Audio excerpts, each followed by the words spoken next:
You rarely think about the extreme engineering it takes to make sand invisible. But that's essentially what a window is, right? Exactly. We spend our lives inside these boxes looking through this transparent skin, but we almost never stop to actually look at it.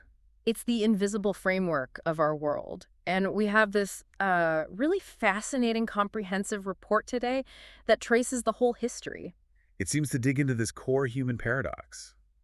We need walls for protection, but we also crave a connection to the world outside. We want light. And for thousands of years, solving that was, well, it was almost impossible. The report mentions some of the oldest glass found in Pompeii. Right, and it was nothing like what we have today. It was thick, it was cast, barely translucent. You'd get some light, sure, but you definitely wouldn't be getting a view. And that was the standard for centuries, really. The big struggle was always about flatness. Oh, the medieval methods sound absolutely terrifying. I was reading about the crown method. Mm-hmm. They take a blob of molten glass and just spin it furiously, like a pizza dough made of lava. And that's why you see those old windows with that thick, distended bullseye lump in the middle. That's where it was attached to the rod. So what was the alternative? Well, there was the cylinder method. You'd blow a long glass tube, cut it open while it was still hot, and try to flatten it out. I can't imagine that was very flat. Not at all. It was always wavy. If you wanted it truly flat, you had to spend a fortune grinding and polishing it. Clear glass was a luxury item. Which brings us to the big aha moment, 1959. Alastair Pilkington, he came up with the float glass process, which is, still the gold standard. And his big insight was that he didn't need machines. He just needed gravity. This is where the chemistry gets so clever. Pilkington's idea was to pour the molten glass directly onto a huge bath of molten tin. Molten tin. Why tin? Because of the temperature difference. Tin has this huge liquid range. It melts at a relatively low temperature, but it doesn't boil until it's incredibly hot. So you have this massive thermal window where the tin stays a perfectly flat liquid mirror.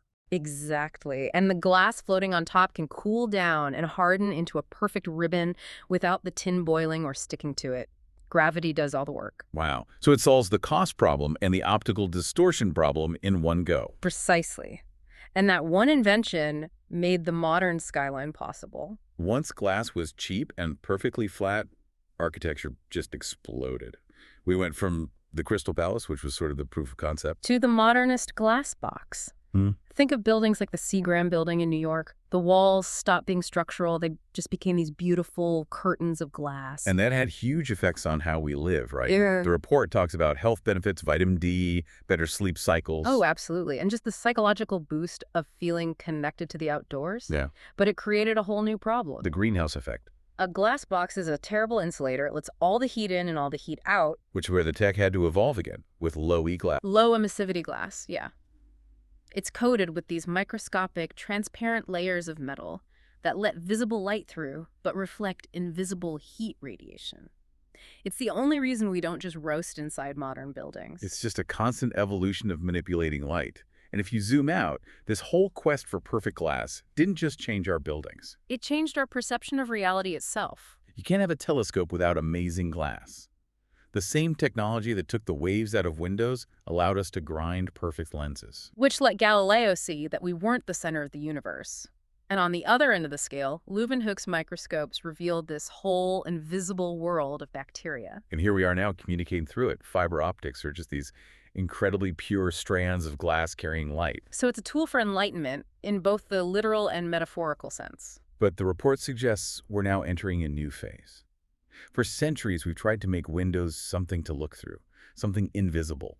And now, with things like smart glass, we're starting to look at them again. We have photovoltaic glass that generates power, glass that can change opacity with the flick of a switch. The window is becoming an active device. It's no longer just a passive hole in the wall. So you could have a transparent power plant in your living room.